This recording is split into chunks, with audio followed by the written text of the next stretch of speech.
Legal cases, legal issues, legal matters. You're watching WFTV's Law Talk with anchor Christopher Heath and expert legal analyst, attorney Mark NeJame.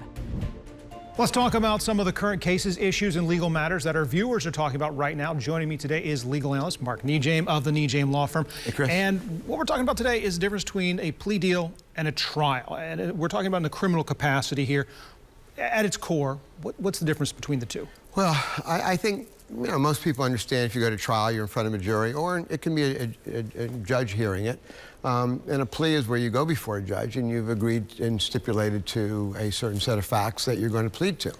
Well, people often get outraged, after doing this for, 40 years.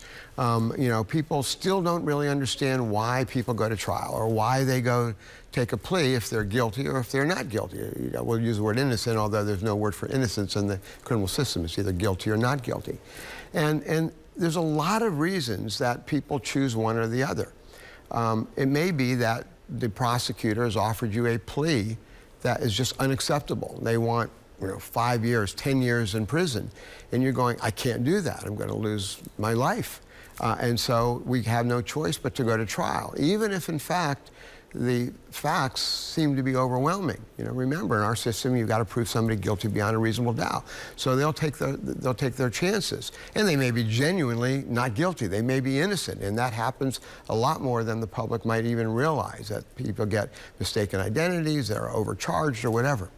The flip side to that is taking a plea.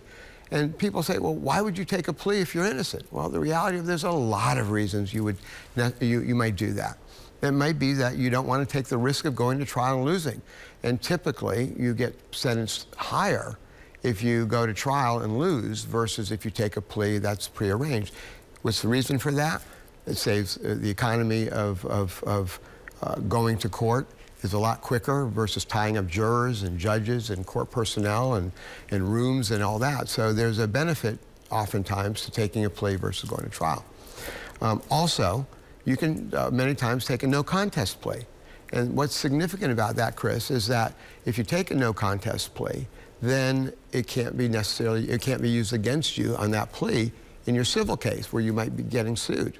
Also, there's a provision under Florida law that in certain types of cases, most cases, you can get a withholding adjudication, which means you don't have a guilty conviction on your record. And that may be all that you need just so you're not a convicted felon. So there's a lot of reasons that even if you're not guilty or you might really have a good chance at trial, that you will take a plea. And when it comes to a plea, oftentimes you mentioned that there's a negotiation there. We'll plead you down. We will plead you to a lesser included. We'll, not go after the top charge. We're going to go after a lower charge, and that becomes advantageous because I may be willing to go with something that's a lot less because the penalties are going to be a lot less, and it avoids that top charge, which is going to really be kind of the heavy hitter. And you hit it on the head. It's exactly right. It's the best interest. You can enter a best interest plea, or you can enter a plea because you believe it's in yours and your family's best interest. And so that's routinely done. But a lot of the public who really don't understand the criminal justice system and say, that's so unfair. This person committed a crime, they should get the max. Well, first of all, we have a very punitive system in the United States, far more than people realize. We have 25% of the world's population. We've got 4% of the world's population, but yet 25% of the world's prison population.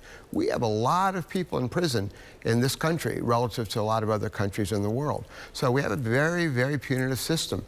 And people go, well, why should we give people a plea if they committed the crime? If everybody went to trial, the system would shut down. There are not enough resources for the number of people that go through the system. If everybody went to trial, literally, there would be no other opportunity for people to have their civil cases heard, their domestic cases heard, their juvenile cases heard, and anything. There's just no resources that exist to be able to handle everybody going to trial. One of the bedrocks of our criminal justice system in this country is the fact that we do give the government the power to take away our freedom, but with that power comes also the idea that the government, it's on them. They have to prove that you did what they're accusing you of. You're under no obligation to disprove their narrative. You're under no obligation to prove your innocence. They have to prove. And we start from that fundamental idea and we kind of work our way out and say, okay, what exactly happened? What are you facing?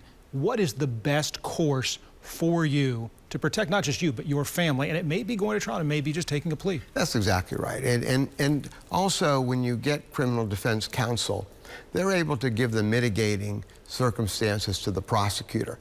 You know, when a law enforcement officer comes in and makes an arrest, they're only just seeing that snapshot of what occurred at the moment. They don't see the whole picture of what might have what it might have caused that, and all the mitigation and all the background information that a good defense lawyer brings before the prosecutor, brings before the judge, so that all of a sudden they see that there's another side to it, and that allows a more reasonable resolution and outcome to occur. Great advice right there. Some really good information. It kind of clears up a lot that I think people have kind of a passing knowledge of, but again, it's something that's just so important and people really need to know a lot more about. Mark, as always, thank you very much. If you'd like to hear more about this or any of our other law talks, visit our website at wftv.com/legal or join us each week right here on Facebook.